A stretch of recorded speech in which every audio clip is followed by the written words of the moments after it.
So yun guys, panibagong araw na naman tayo at nandito na naman tayo sa aming paaralan guys.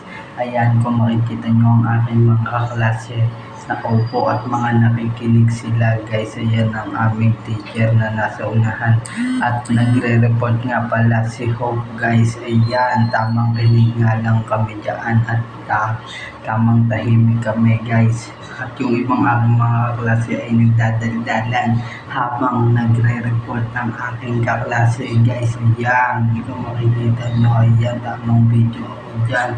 Buti na lang hindi ako pinapagalitan ng aking teacher dahil nagbibideo ako. Pero kung makikita niya naman ako na nagbibideo, ay sasabihin ko na lang ay para sa aking mini vlog guys.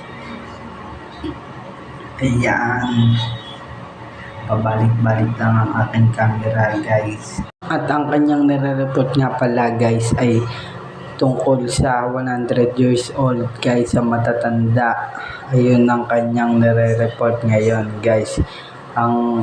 Kami nga po pala ay tapos na mag-report guys at na report naman po namin ayun ng maayos, pero ang kaklase ko lang ang masyado nagsasalita. Ako po ay tahimik lamang kasi nga hindi ko alam ang aming nire-report guys. Hindi ako nakinig sa kanya kung ano mga sasabihin ko guys. Yun lamang po guys at maraming salamat po sa panonood ninyo ng aking mga video guys. Peace out.